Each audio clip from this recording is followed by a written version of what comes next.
Addict. I want to thank you for your time in listening to my addiction.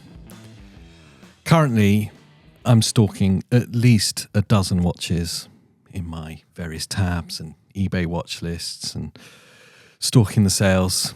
Some say it's got out of hand. I say it's not enough.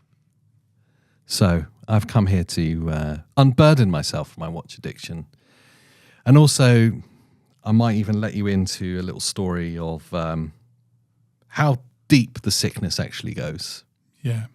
Well done, AJ. Thanks. Yeah, I feel like I'm already progressing on my journey to being cured. Yeah, you've done real good. I feel like we've helped. Them, me. The anonymous members of this watch circle. A lot of them are coming out of the darkness now. Yes, naming themselves with their addiction. I would say shaming themselves. Well, I wouldn't necessarily say shaming. No. You know, you should join in the comments and let us know what was it that you bought? What did you get in trouble for? How have you hidden it this week? Yeah. Do you get it delivered to work? My name's Pete. Hi, Pete. I'm a watch addict. Oh, I'm glad you said it. I've narrowed the collection to around 20 watches. That's good. Haven't sold any. I've just taken some out of the box that I don't love so much. But it makes the addiction look better. Can I call you out on a little bit of that? The thinning down the collection in inverted commas, because we know that's not true. What you've actually started is that you've brought into the world a new watch addict. Oh, no. By passing off part of your collection. Oh, you're going to do that here, are you? That's what this is for. Okay. Your addiction spreads. It's contagious. I've created a future watch addict. You have, yes. By passing on one of your watches that you no longer wear to your son. Yeah, but what a great watch to start off. It's a great story. Yeah. So it's Mission to Moon Phase, I think it's called. It's Earth Phase. It's Mission to Earth Phase. It's a Swatch Amiga watch thing with the Velcro. Yeah. Although at 14, he's already gone, I don't want Velcro. Can I have a leather strap? He's already upgraded the watch. Yeah. So he's modded it. When I saw him with it, he was like really proudly wearing it. It does look cool on him as well, I have to say. For like a 14-year-old, it's actually a really cool watch. And yeah, he was asking me about straps straight away. Like, wow, you've really done a number on him already. Yeah, I've taken him down the wormhole. Yeah. And now it's for him. If you noticed, I didn't help him in the sense of I didn't stop his addiction. I said, I've got loads of straps that'll fit that at work. You just come down and get them. I know, and as my sponsor, really, what you should have done is gone, oh, you're enabling. I should have said that, shouldn't I? Yeah. But anyway. But then equally, as my sponsor, you should have called me out for not stopping you enabling him. Yeah, I'm sorry. You see how that went? Yeah, so I blame you. It's actually down to me. It's your isn't fault. It? Yeah. It's 100% your fault. But yeah, he was like, what if I scratch it? I was like, you scratch it. It's scratched. Yeah. But better to learn on this than a watch later on. It's cool. It looks cool. I'm glad because obviously we bought them on a bit of a weird mail. I think like everyone did with the Moonswatch thing. And I quickly sold mine because I was just never wearing it. Didn't actually like it when I got it in hand. We were advised against it by fellow watch addict named Matt. Yeah. Hate to say he was right. Viewer named Matt was right. You got yours and didn't even take it out of the box. No. Which says a lot. I watched you take yours out of the box. I went, yeah, I'm not going to wear that. No. And then I left mine in the box, shoved the receipt in through the box outer and went, I know exactly what I'm going to do with that when he's ready. Yeah. But it's nice to see it being enjoyed. And pull him away from an Apple Watch. Yes. So, like, it's the first time looking at a digital, an analog dial, because he's got the digital readout on an Apple Watch. So, like, even that, it's that taking a moment longer to look at the time. Is he wearing it to school and stuff? Yeah. He's wearing it every day. Yeah. I guess he's got a shirt. I bet it looks boss, doesn't it? With a little shirt and it's like popping out. Because the way the school uniform is, they have to wear a suit jacket and everything. So he's got this little thing like sliding out. Yeah, cheeky. Yeah, it does look cool. What strap did he upgrade it with? He went for, it's a black leather and it's kind of like a matte finish. Yeah, okay. So it does look sweet with it. And how did you find changing the strap on it? Because I can say it was a horrible experience on mine. I didn't particularly enjoy it. You have to really wedge that tool in. I'm worried about It's plastic, isn't it? Yeah, marking it up. Sorry, it's not plastic. Polycarbonate or whatever the hell they call it. Yeah. Bioceramic, isn't it? Sorry. Some proprietary thing. It's plastic. But for me, it was like mirroring a journey. So I think it was my second official watch, but my first proper watch, because you get gifted a watch that you don't want first, don't you? Yeah. Then there's the watch that you choose. So the birthday choosing of a watch was a Pops watch.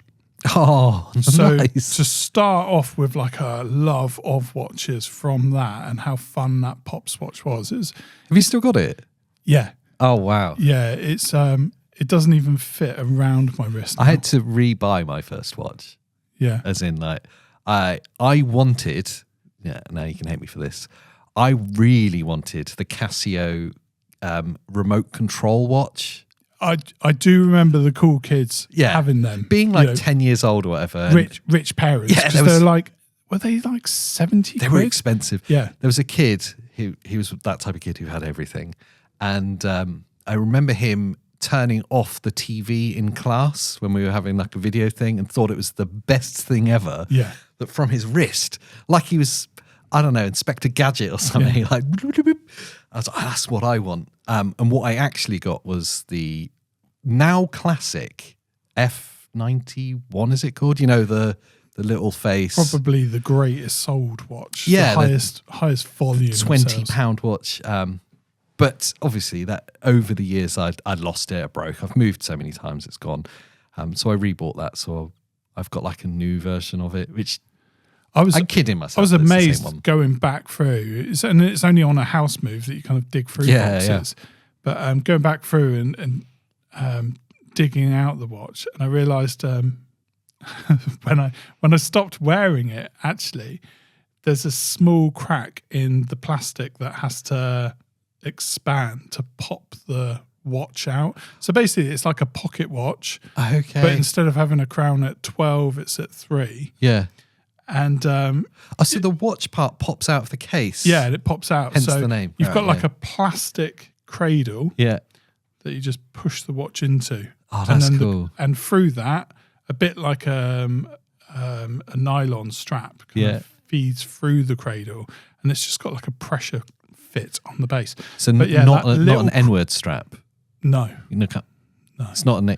I've taken Adrian's lead on it now. Yeah, it's not nylon. Nylon, not in the N-word. Yeah, well, another N-word. Yeah, nylon. What are you wearing today, Pete? Because I know it's a flash of yellow. Because summer vibes and everything. It is summertime. I freshened it up a little bit. It's a very summer watch. Yeah, I've gone for the Liv GX1 Venom. It's Larry. And Chrono. Yeah. Swiss movement, so it's a Ronda. Yeah. And it's a 45. But do you know what? I like a quartz movement on a Chrono. I'm the same, yeah. Especially after spending out on servicing. You start to appreciate that you don't have to worry about that tick, tick, tick. No. Right? No. You can get away with it. There's only a tiny little hand doing tick, tick, tick. I'm a heathen, though. I've got one automatic chronograph, I think. Just one, the Tudor. And I leave the second hand running all the time because I want to see it sweeping. And any time we go anywhere and I'm wearing it, we go into a jeweler's or whatever, they always look at you kind of, what are you timing? Yeah. Well, Tudor's not as bad for the servicing cost as your Breitland's going to be. Yes. That's going to kick hard. Yeah. The service cycle on Breitland as well is like half of 5 what years, Tudor and Rolex are. Yeah, it's savage. And very expensive services. Yeah, so you can check it out, the exact price on their website. I think chronographs are close in on £1,000 for the service. Yeah, it's punishing. Yeah. It's punishing. When you have to go to the AD in order to drop your watch off for them to send it to Switzerland for you to go without a watch for 3 months. And in knowing all of that, you're looking at other watches going, that's nice. We should talk about servicing more. We should do an episode on talking about servicing, like the because it's overlooked by everyone, especially us kind of people that are buying lots of watches and having large collections. When you're buying secondhand watches, like, is it something to look out for? And what's the experience like firsthand, kind of what's the experience like? A service cycle you can ignore a little if you're behaving in the way that we behave. Because if the watch is just parked up and it's not really ticking, then maybe once a month I might give them a little shake, give them a little stir just to see a little bit of movement. Then I'm done again. It just keeps that oil moving. But equally, I know there's another train of thought that just says either wind them, which is like the watch winding cases, or leave them rest and they'll be absolutely fine. Yeah. So, but when you're not wearing a watch all the time, I wonder how much it does extend. Is it like a cam belt on a car where it's like 7 years or 60,000 miles, whatever comes first? Is it that kind of thing? I saw an interview. I'm trying to think what channel it was on. It might have been a Hodinkee piece, or it was somewhere like that anyway. And it was with like this really old watchmaker dude. He's got like hundreds of watches in his collection. And they ask him these questions. It was like misconceptions from watch collectors about, how to store your watches. The first one was about winders. And he said, the only reason to have a winder is if it's a complicated watch to set and you don't want to have to. So if you've got like a perpetual calendar or something and you want to keep it set, then put it on a winder. But if not, he said it's the equivalent of having a car and just leaving the engine running when it's in the garage. You're just burning the engine up for no reason. Yeah. He says in his watches, if he's not wearing them, he won't touch them. Maybe once a year, we'll go and wind them. I tell you what will kill a watch a lot faster and require a service is the novice mistake that you make at the beginning. If there was like a top 3 list, they're like super, super easy things that will destroy your watch way before it should be. Number 1 on that list would be over-tightening a crown. 100%. Number 2 would be pulling out. You've seen someone pull the pin all the way out, haven't you? Brand new watch within like a month of buying. Was it a Breitling? Breitling, yeah. Chronomat? Yeah. Yeah, it was. He released it and started winding. It's like, look, you need to come out a little bit more so you're on the time or the date. You'll feel it click. Yeah, and he pulled it so hard, literally, it didn't even do the step. It just bing, and the whole pin came out. Yeah, but I mean, even with the best will in the world, my Breitling now has to go off for a service again because of over tightening. Yeah. Now I don't feel like I've over tightened it. I very rarely use the chrono part, and it's the top. Oh, because it's got screw down pushes. Yeah, isn't it? so like the 2 o'clock position. Yep. You have to unscrew it in order to set the chrono. And when you go to screw it back in, I wait for the bite point and stop there. My dad's an engineer. I know you don't over tighten. That's fine. Wait for the bite point, stop there. I'm not ever going to go diving with it. Yeah. So I don't need to go. I didn't even take it in the shower. Sealed? Is it sealed? Yeah. Anyhow, going to that bite point, I'm like, where's that bite point? It's still moving. And then you've got that thing where if you're ever unsure, are you over tightening? Do it with your pinky and your thumb. Yeah. And because obviously there's less pressure and it's still rotating. I think, so the inner thread has obviously come loose. Yeah. And now I think, right, so the watch is just sat there, don't wear it. It kills your love for wearing it, doesn't it? It's like 2 years out from a service and been worn maybe 3 times and now it's got to go off again. At least that's a manageable, you could still wear it if you wanted to, and it's actually not a problem in the kind of wearability and usability of the watch. That idea of removing the crown pin all the way, that actually makes me feel sick. Yeah. Like, what? Yeah, it's I saw there's like Facebook groups of like watch collectors and stuff, and there was one, I believe it was a Hamilton. It was a nice watch anyway, and someone had just got it and done that, and their question was, "Can I put this back in myself?" Oh God! So please don't. Do you know there's a real strange one? We're talking about like living with maintaining watches. Yeah. Which isn't somewhere I thought I was going to go at all, but just what comes up isn't it strange when you go into jewelers and the automatics all have the crown pulled out? So the movement stopped. And I get it because they want that 8 minutes past 10 and the date to be set to the brand specification, because some are like 9 minutes, some are 10 minutes, some are 8 minutes. Do you panic about dust and dirt? Yeah, I'm just like, why would you leave that open? It's a brand new watch. I guess they're such controlled environments, aren't they? They're like humidity and temperature controlled. You can feel it. And they're very clean. Whenever a watch is handled, you see that they clean it off before they put it back. So I imagine the risk is a lot lower than if you were in just your normal home environment where you get dust and stuff in the air more. But yeah, I'm with you. But yeah, anytime you go in, you see it and the crown's out and you're a bit like, well, I wouldn't ever leave my watch like that. We could do a whole thing on maintenance, but what I want to do right now, AJ, is say... I want to say, what and how many times have you been emailed by Chaz? Because you're wearing a Liv. Let's finish up with the Liv. Okay, so... reasons why I was interested: sapphire crystal, 45, Swiss Ronda quartz movement, which I like for a chrono. Funky colours, the most comfortable straps. It's a beautiful silicone, isn't it? Like a MicroBrand-esque kind of vibe. Really, really good. Great value as well. So if you want to swap the colours out, you can. You can obviously combo them or integrate strap. I do love how integrated straps look. You know, when they meet the body of the watch, they're just a pain in the ass to fit. And then as for dial, loads of depth on this one as well. It's got like that 3D dial thing going on. But Chaz, have you blocked him yet? He is relentless. I hate to say it, I had to unsubscribe. Yeah, I did as well. Because it's great. One thing about being a watch enthusiast is when people are emailing you with like baited deals, which Chaz does all the time. There's always different offers on Father's Day, Independence Day, friend's birthday, cat protection day, full moon. Yeah. Tide's gone out. Yeah. Pride. You just had breakfast. Yeah. Deal. All of those, he offers like 10% off days. So I like that.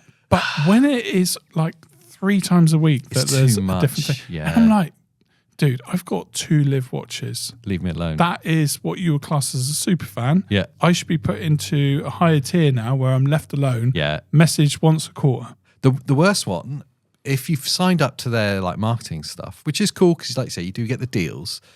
If you just, as watch addicts do, quite often go to any watch brand's website. All the time I'm going onto brand's website, just looking. If you just look, so say I went and now I wanted to find out more about that watch. Yeah. I went and just looked. I would get a text message saying, hey, are you interested in the GX1 Venom? Yeah, I saw you looking. You should be because it is a good watch. Oh, well, it should be. Yeah, well. I'm wearing my Breitling Avenger 2 GMT. No, thanks for asking so much, Pete. No, don't steal it from me. let me give you the full introduction. Please. AJ? Yes. What are you wearing? What am I wearing? What's you wearing? Oh, yeah. Do you know, it's been a minute, isn't it? Yeah, it's good. That's how long it's been since I've asked you. You never ask me. What's on the wrist? No. Okay. And considering I change my watch at least twice a day. we need to talk about this because you've obviously gone deep back into the world of Breitling. After selling 2 Breitlings and falling out of love with Breitling, here is a Breitling on your wrist. Yeah, I talked about it, didn't I, in a recent podcast, and I got called out when I went to the Breitling boutique in Bristol by Arvin. I always forget his name. It's horrible. Arvan, sorry.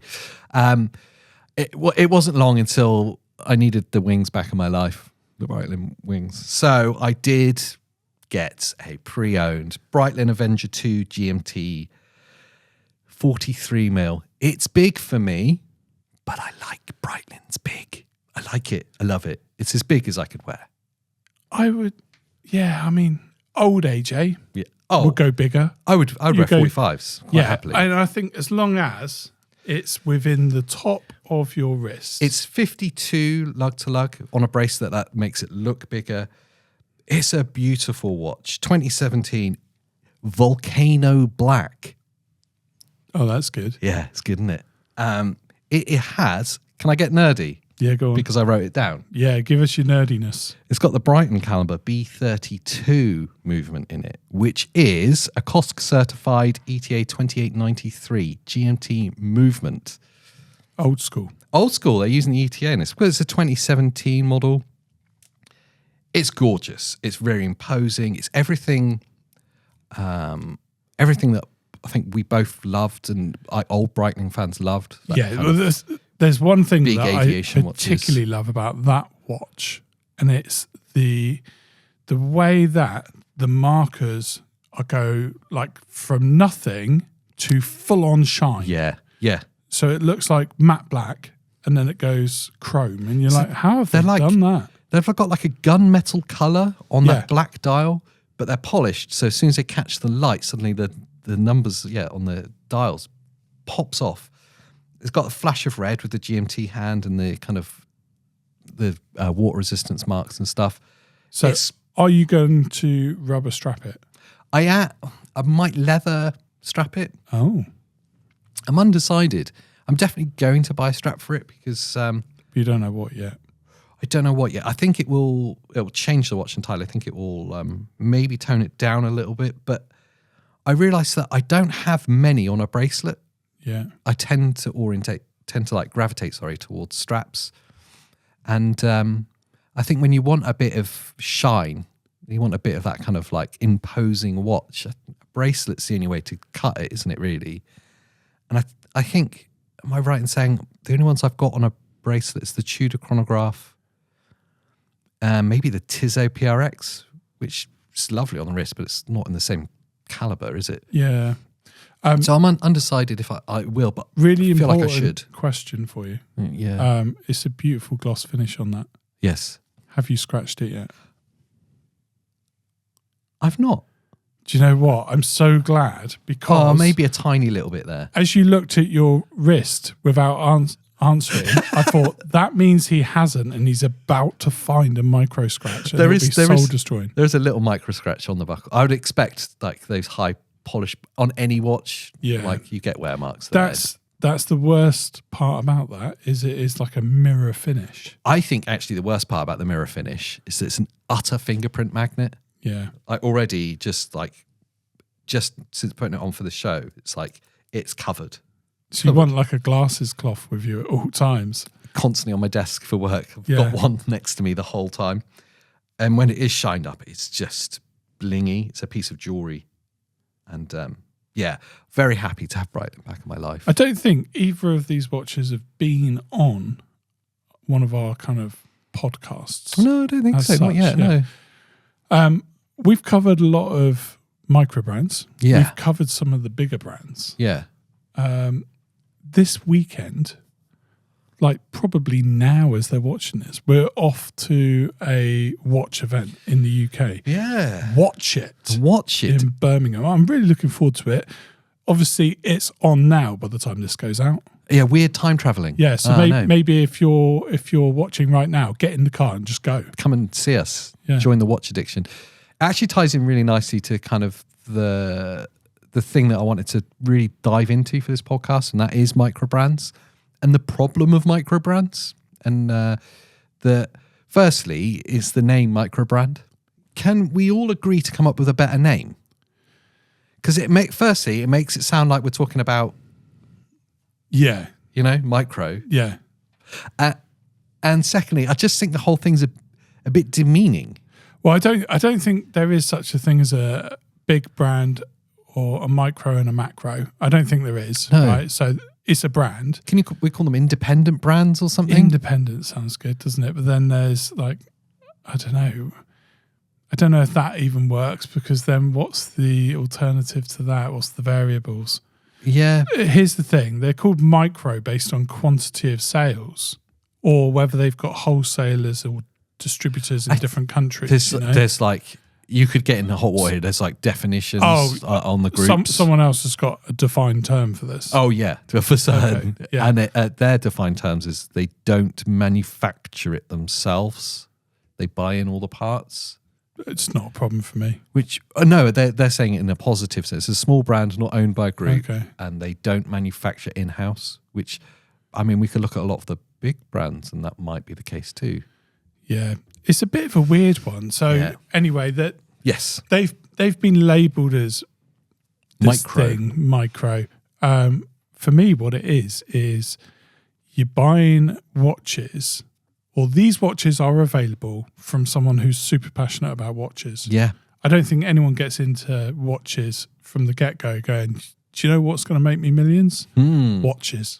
No. No. So what's going to cost me millions? Watches. Yeah, they're a watch addict. Yes. That's what's going on. Yeah. And they've justified it like we have doing this. Yeah. Right? I get to buy more watches if we do this thing where we're talking about it. And she'll probably watch this, but, obviously this is a joke. Yeah. But like we can handle more watches, can buy lots more watches. And I've had to get it for the show. Yeah, no, I had to buy it for this. Yeah, joke. The first really big problem for me is you're always buying these watches online because they're very seldom in stores. We might see some of the more independent brands in places like Time and Tide if you're lucky enough to go to one of their locations, but there's very few stores that will hold this stock. So you're buying off a website listing, and that has its flaws. That's like inherently flawed. You're looking at renders or photography that's kind of well controlled and lit. You're buying a watch basically from spec, as in like what are the specs of this watch, and to boil down something that's as emotional and as emotive as something you're going to hold, a machine you're going to put on your wrist, to boil that down just to the specs is ridiculous, because that would mean that something with a Swiss movement that costs £500 is the same value as a Patek Philippe. If you're following me, if you're just looking at specs, I think, yeah, because watches are way more than that. In very crude terms, I go onto a website and it will say quartz automatic. Yeah.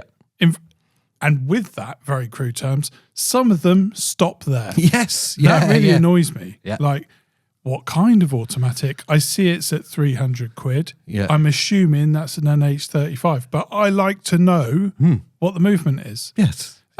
It's most likely not coming from Switzerland. Not at that price. Yeah.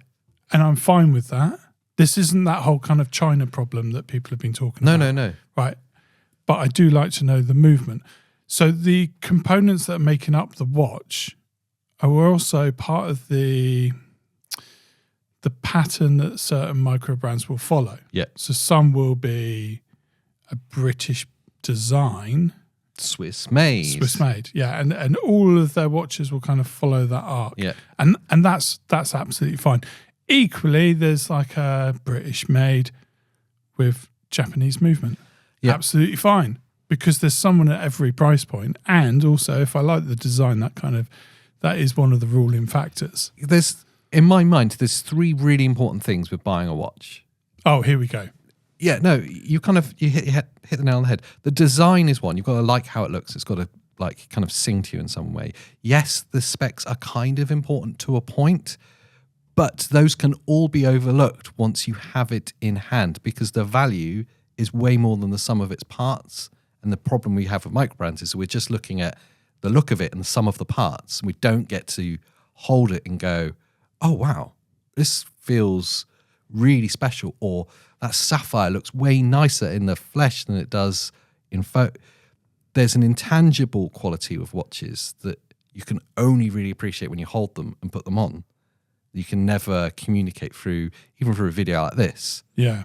Yeah, I agree with that. I don't know if you covered all 3 points, but that was 3 points. That was 3. Yeah, the look, design, the specs, and then what it feels like when you have it in your hand. Yeah, but it was beautiful. Thanks for it's beautiful. See, I love Christopher Ward's approach. So I don't know if they're still microbrand. I guess so. As what the experts on Reddit would define them as, right? Yeah. But the Facebook police. Maybe they're a microbrand still, but I love what they do. That kind of thirds, a third of cost, third of operation, and a third of profit. But there's a great one. We know the quality of Christopher Ward, but how do you know the quality if you've not had one yet? We're going off the opinion of people online. I had to go on the rope swing. Exactly. Take a chance, because there wasn't anyone I knew that had one, and I knew that I liked the look of it. And once it arrived, what was your finding? Because there's good and bad. The only thing that I'd put down as a negative was the strap was a lot thinner than what I'd hoped for. And now, if you were at a jeweler's or an event where you could touch these watches, yeah, you would have known that before. Well, also, I wanted a different option for the strap, so I bought a different colour at the same time as ordering it. Yeah. So I've now got 2 narrow straps. And I don't mean the lug to lug. I mean, as they go underneath. The tapering. Yeah, it tapers right down to 5-year-olds. size. Yeah. Which is fine, you know. It is. Some people like that, and that's why they've made it. And it's obviously done really well. But for me, I wanted a bigger option. Yep. But because you're buying remotely, you don't get that. And I'm not the sort of person, and this, you know, my missus would kill me for doing this, but I don't take stuff back. No. I'm not someone that goes, oh, it's not what I wanted. And with a watch, you're quite often, not just you, I think all of us watch addicts will quite often, if we're not bowled over by the strap or bracelet that's come on, we'll go, I'll replace that bit because I can customize it to my own taste. So that's where I'm at with mine. So I bought 2. Yeah. So there's the one that was on it, and I bought another one as an option to change. Both of them tapered too much, so I went and bought something else. Yeah. And I didn't know that was going to be right, but fortunately it was cool. I think that was exactly my experience with Christopher Ward as well. The watch itself is gorgeous. I think the finishing is really beautiful, and it lived up to the hype. Yeah. But the strap lets it down. I think the tapering on it I don't like. I don't particularly like the finishing on the strap. It lets it down for you. That's the other thing. Yeah. Like it's subjective. I'm very aware that I'm the odd one out with that. And this isn't singling out. I'm not trying to single out Christopher Ward. They're just indicative of a famous micro brand. Well, they're one of the reasons that I want to go to this watch event. Yes. Because I get to then see in the flesh all of the others in the range. And here's the thing, Laura, I progressed the MicroBrand Problem on a little bit. Buying a Christopher Ward Trident, let's say at like £900, whatever they are, is one thing. That's a risk to take, isn't it? You're kind of rolling the dice and going, I've heard good things. I can probably justify a silly movement at that price. Now, when they launch like the Loco, which is kind of touching on like high horology and what it's trying to do, but they're also asking for, is it £3,500, £4,000? Yeah, like that? I think it's about the 4 mark. You're either blindly buying into the hype, or you've got a tolerance for a risk way beyond what I've got. But I need to see and touch a watch that's going to be that much. I need to have some experience with it. And there's no way of getting that with that £4,000 watch in any shop, or unless I go to an event like that, like the one we're at right now. Yeah. So once they start progressing into the higher tiers, it becomes a real problem. The switch side of that conversation, the polar opposite, right? So the discovery route, and it's a problem. You're taking a risk, and sometimes that doesn't pay off, like the tapering. Yeah. The other side of that is the nodus issue. Yeah. Now, the nodus feels incredible. Yeah. And it has like although it looks like it's got the sharp edges, very angular, when you touch them, you can't even feel an edge. Yeah, the finishing's really nice on the case. It's kind of rolled. We're going to have smooth. a proper deep dive on that watch soon. It's their GMT, is it the Contrail or something? Contrail, yeah. Really lovely. A really nice surprise. And again, I would say that they were the flip side. Their communication, as in the website and everything, doesn't do that justice. Yeah. When you get it in hand, it's even better than you hope for. Yeah, 100%. And so there's, like you say, the flip side is there's nice surprises you can have. I know I've bought a few that have been a nice surprise.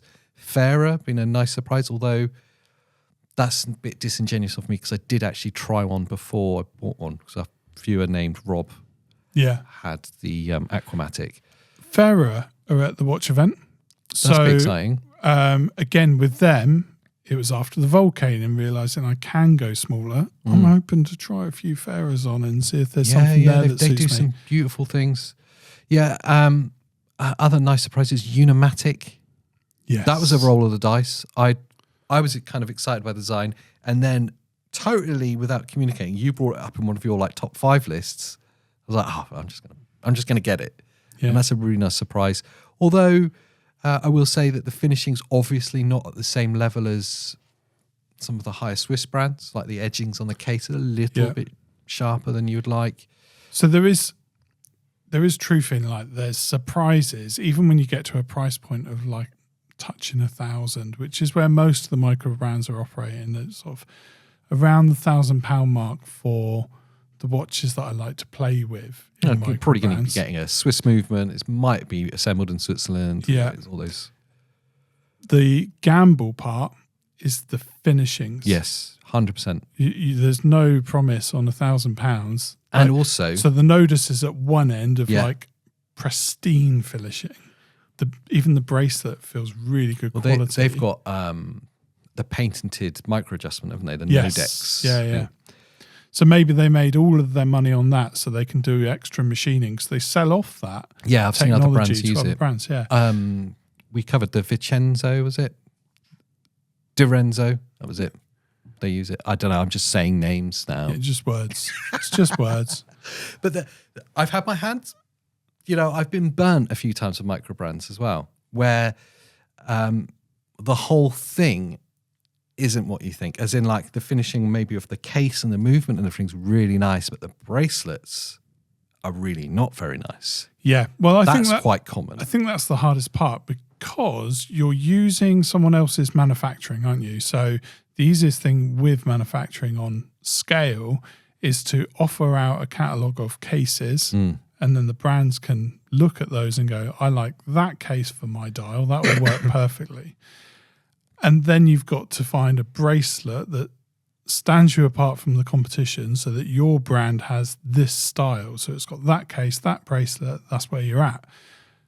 Nobody's going out as a brand new company and designing bracelets, cases, dials, movements.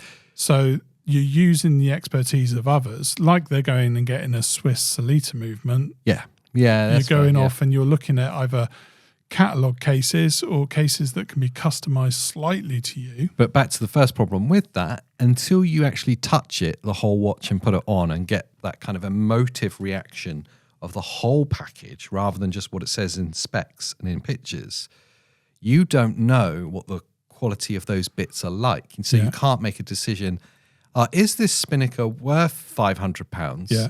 Because actually the watch is really cool, but the bracelet sucks. Do you know what though? As a watch addict, it's a little bit exciting. Oh, it really is exciting. Because that payoff, sometimes it's big. Yeah. Sometimes it's really so the Unimatic for you, in the flesh, the weight and everything's there. Yeah. You can't really put that across in numbers on a website. No, specs don't do it. It doesn't stimulate in the same way. But the surprise when it comes, and all of a sudden, it becomes the watch that you want on the wrist the most. Yeah. There's watches like the Echo Nutra 1956 3-hand. There's little bits of it that you would never catch online that make it really important to see it in flesh. How the sapphire catches the light is really unique on that watch, and it has this hue that none of the other watches can replicate. So every time I have it, I'm always finding myself just catching the light. A bit like you do with Breitlands. It's got that the coloured AR coating. You get that kind of purpley blue hue that coming off.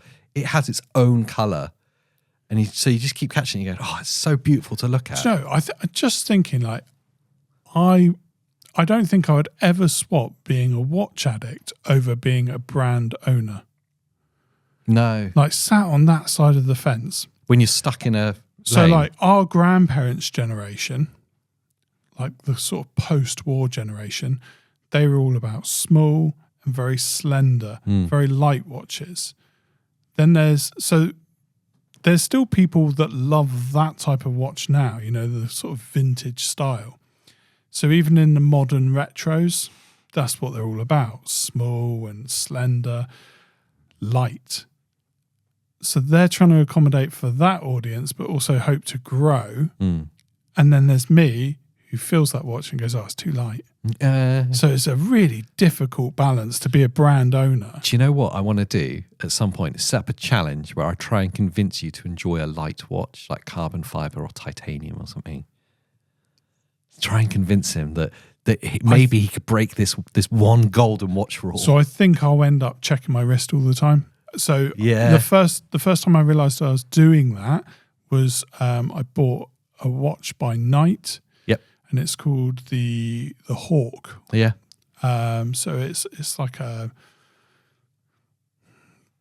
it's a big boy, isn't it? It's a type of like plastic, I'd say. There's going to be something fancy to say for that, like a polycarbonate or I don't know. Right. But anyway, let's say it's plastic, right? So you've got this very light case with a very light movement inside and a rubber strap. Mm-hmm. Strap's incredible, watch is incredible. Every time I wear it, I end up checking my wrist. That's interesting. Yeah, because it's so light. And it's a big, it's got a huge presence. It's like 48 mil case or something, massive, isn't it? Yeah, it is massive. But yet, I just have to check that I've still got it on. And I find myself doing it with, especially like jumpers and coats in the winter, where you're like, I haven't dropped my watch, have I? The other thing, another thing about microbrands, there's like two camps in my mind.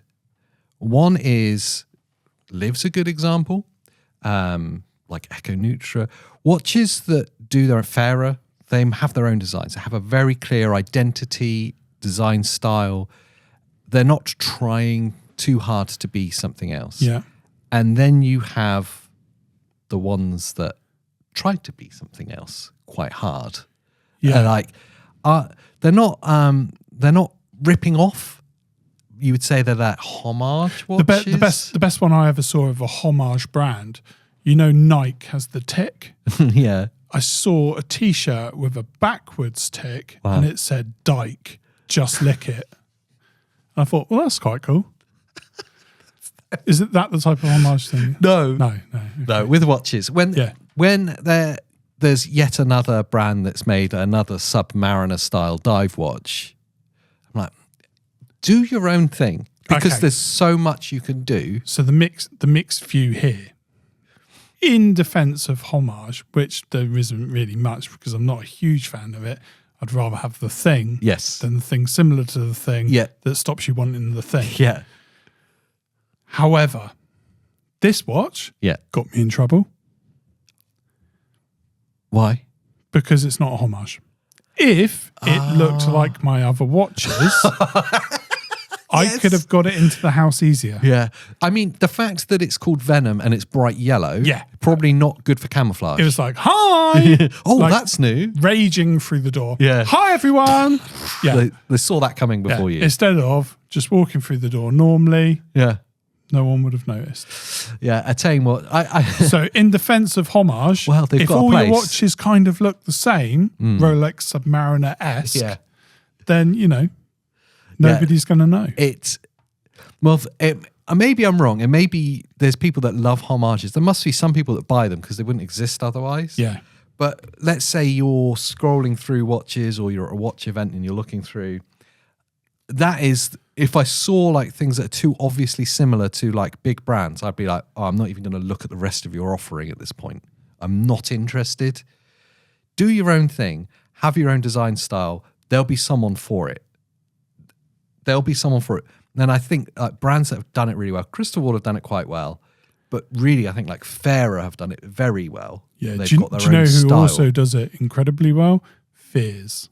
Fears is its own thing. Stay in your lane. Yeah. That's all they've done. Stay in your lane. That Brunswick design. When I think of cushion case, I do think of them. Yeah. And they're not there. But they're somebody that I really want to go and see. When they did the last watch event in the UK in London, they did the collab with Studio Underdog. Is it the Gimlet or something? The GIMP.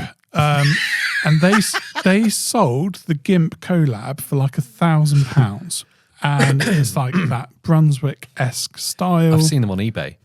Yeah, I bet they're flipping a lot higher. 2.5. 2.5. Yeah, I wouldn't touch it. No, you can keep it. Yeah, you can keep it. It's not worth that. It's the story. Where's the story? Yeah. Oh, I bought it off eBay for twice the price. Yeah, it's not exciting. No. I went there. I met the guy. I bought a watch off of him. That actually is a good counter to the other problem that you'll have if you're buying microbrands too much, and that is selling them on eBay. Selling them on, resale value. I don't think most people that are into watches. Would you sell them? Yeah. Well, I've sold a fair few. Yeah. How did it go? It's tricky. Long wait. Long wait. The resale value is really limited. Yeah, I bet. Because it doesn't hold a huge amount of, unless it's like particularly scarce in some way, there's something special about it. Yeah. It doesn't hold a lot. There's nothing really going on there. There's no precious metals. There's no perceived value. The number of buyers is really limited as well. So like I said, a long wait. Yeah. So they're for people like me that will never sell it. It's just to add another watch to the collection. I think so. Yeah. Yeah. I think with the brands that we're going to see, there's about, I think it's 40 brands in Birmingham. So 40 brands, most of those are UK based. There's a couple of guys coming over from America for this watch event. It's really cool. Really cool. Now, out of those makers who own a range of watches or one watch style, there's bound to be some danger. Oh, you're going to catch another notch on your addiction bedposts. Yeah. When that happens, yeah. Obviously we won't talk about it. Well, okay, but if she sees this, there'll be problems because she started talking about holidays and stuff like that. Here's the thing, what we'll do, we'll bring it up, but not at the start. Yeah. So it's buried deep. She won't be listening by that point. By this point, she's not listening anymore. No. First couple of minutes. No, yeah. Yeah. So... Right, so when that happens... I've got a story. Yeah, okay. We went, met this guy, girl, cool watch. I tried all of them. I loved this one the most. That's what I bought. Then it's mine forever. Yes, it's yours forever. Yeah. Again, I'm doing it a bit of a disservice. You can sell them, and I have been successful in selling a few on eBay. It's just a bit harder than the more established brands because there's limited buyers. Well, I think the only easy watches to sell to anyone are the really cheap ones or the really famous ones. Absolutely that. In the middle, I would say to contradict myself, to give myself a counter argument, the watches in the middle price point are just hard to sell anyway. How long it took me to sell that Brighton Chronomat. That was listed for ages. It was a really nice watch. But it sits in that tricky price point. Yeah. Where it's... I'm really glad you brought this up because I now know exactly what I'm going to do after this podcast. What's that? Stalk eBay for microbrands. 100% should. Because they've probably been sat on it for ages. Yes. And they're willing to do a deal. There's a few that I've bought from eBay. I'll drop parts. Yeah. Then they know I'm interested. Then they send me an offer. I guess that's the flip side. Obviously, most of the smaller brand watches that you'll find on eBay won't be part of the authentication service because they'll be under £1,500, probably. Yeah. So buy with caution. Do your research on the person on the watch, just to be careful. But they've probably bought remotely, so they've got an email of the sale. And they've got some kind of... True. And also the likelihood of something obscure being faked is fairly low. Yeah. It's more like, is there a hidden problem that you don't know about? Studio Underdogs ringing in my ear. Like they got cloned. They got cloned a lot. Yeah. The truth is, the flip side of there being like limited resale value if you buy them is you can find some really cool like bargains and hidden gems on eBay and they don't move, so you can throw in cheeky offers. Whether someone will accept it or not is another thing, but... Yeah, AJ, I know like I should be on the mend by now, but Am I making it worse? I just love watches. I love watches. I saw my mate was on holiday. He, in fairness, he was on a yacht, right? So there was tells me the type of person. There was a clue. Yeah. I was liked the picture, and I was like, "What's that? Hang on a minute. Zoom. Can't zoom. Right. Open it up on my phone so I can pull into the photo." I'm like, I'm sure that's the new Patek Philippe. The Cubitus. Right? I'm sure it is. Yeah. So I messaged him, dude, you never got a Patek? He messaged straight back, yeah. Like blasé about it. Yeah. That was pretty much the end of the conversation. Yeah. Just hearted it. So I was like, I'm not gonna make a big thing of it. Yeah. No, I'm cool too. Good for you though. Oh, good for you. Well done for you. It's nice that you could finally do that. Yeah.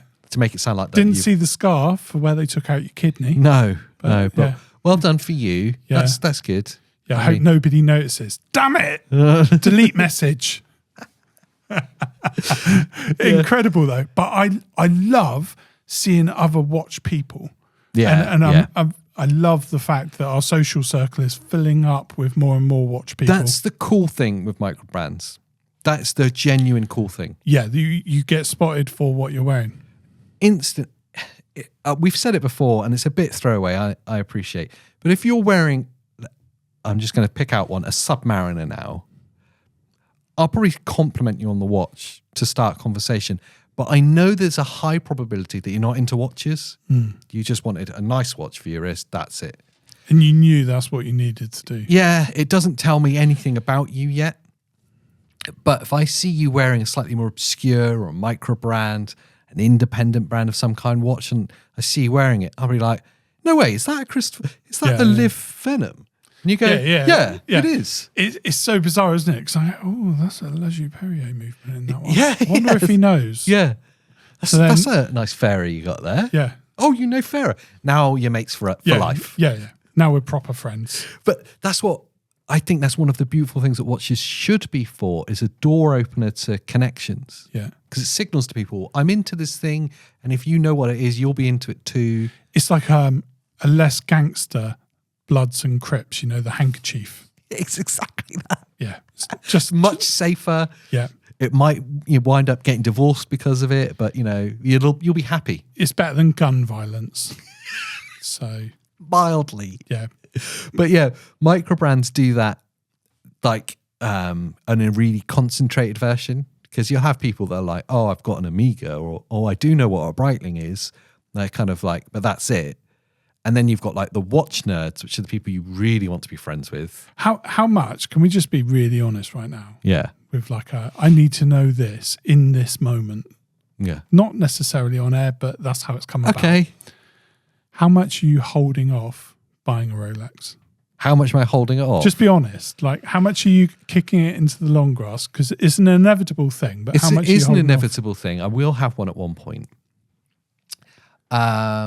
It's not on my radar right now, so I'm not actually holding it off. I know what Rolex I want to get. Okay. And I know why I want to get it. But it's going to be quite expensive. So I need to get to a point where spending like 15 grand on a watch, on one singular watch, isn't going to stop me from enjoying watches and general. I think it's about 3 big watches away. Yeah. But the other reality is there's so many. When I say big watches, that's a figure. It doesn't mean anything. It's just a figure that I will not disclose. Yes. Well, it's different for everyone. Yeah. In between, there's a lot of other watches, which are just little watches. That don't really count. That's just a figure, right? That doesn't matter. Yeah. And I like them more regularly. Yes. Yeah, and microbrands are pretty much around there. And I go, yeah, it's fair. It's not hurting anyone. Look, it's a figure. It was only a figure. It was just a figure. I see what you've done there, because you don't want to get divorced. Yeah, no, it's fine. It's just a figure, and that figure's different for everyone. Yeah. 3 big watches away. Yeah, maybe sooner than that, because I don't. You can't get one before me. We've got to get one at the same time. No, it'll be the same time. Yeah, but because I know exactly what I want. I've set the delay on it until I achieve some of the other ones. Yeah, and then I think, yeah, go on then. Mine's a real risk as well. What? As in you're unsure? No, as in like I know that it's a really risky thing to buy. Oh, because it plummets? Because it might end up just costing me a fortune to keep. Oh, no. I want a birth year GMT, the Pepsi, 1984 Pepsi. I see what you mean. Yeah. Because that will be the centerpiece. The only thing with buying your birth year model is just allow like 1,500 just so you can send it off as soon as it comes in. So the only and here's the thing, I wouldn't send it to Rolex because I want the bezel kept intact. I want the patinaing. Do they insist that you change it though? They change everything. Oh no. Yeah, so I want the aging. I love the patina of the Pepsi bezel, the way. Do you know it what would ages. be incredible if you did that? You know Marshall, who has wristwatch revival. Yeah. We send it to him and go, dude, hook us up. Serve it up. Yeah. And then you get to watch the whole process of your birth model. I want to be there for it. No, now it's getting too extravagant. You're just ruining it. Look, if I I want this, now I want that. Why haven't I got a Lamborghini? I just want to be. I don't want to be on the video. I just want to watch him do it. Yeah, well, you can. When he posts the video, you can watch it in your It's not the office. same. It's not working. the same as actually being. Yeah, so for me, that's where I want to aim at. That's the Rolex that I want. Yeah, there's ones that always catch your eye. They always catch your eye. I think Daytona's always going to catch my eye as a beautiful watch. Yeah, Daytona's just gone crazy. Like 20 years ago, that was a good time to buy a Daytona. Yeah, it was. Yeah, kind of. Not a lot's happened since then. No, apart from they went crazy. House prices and Daytonas. Yeah, I wouldn't turn my head towards the Submariner. I'm not interested in that. I think it's too obvious. I like the Explorer. It's really nice. It's like the quintessential, especially like the white dial. It's just a beautiful thing. Okay.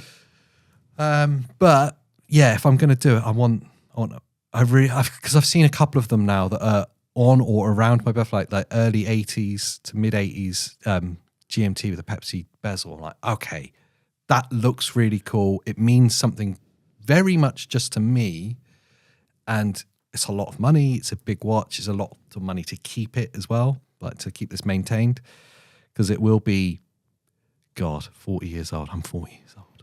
It's okay. That's disgusting. Yeah, so it will be a 40-year-old watch when I buy it. So that's a difficult thing to keep. But I want it to be special if I'm going to do it. Yeah, and you don't want to leave that too long, because the further you go away from that, it's going to be more and more difficult. I don't want it to be a 50-year-old watch. Well, good luck finding it. Yeah, true. The reason I mention it in this moment of like kind of excitement of different things popping off in my head. Another friend has just bought his first Rolex. Yes. And got the Sea Dweller. Yes. Which is the one that I lust over with the red writing on the on the dial. 2024 model, isn't it? It's absolutely insane. And the one thing I was saying to him when he was umming and ahhing is, it's just like when you have those conversations with a partner and family and stuff, when you start talking about, do you want kids? I'm not ready yet. Yeah. And you realise, like, well, you know, I've got this massive mortgage and life and this job I hate and all those things that are chaotic in your life. And then the kids conversation always comes about at that young age.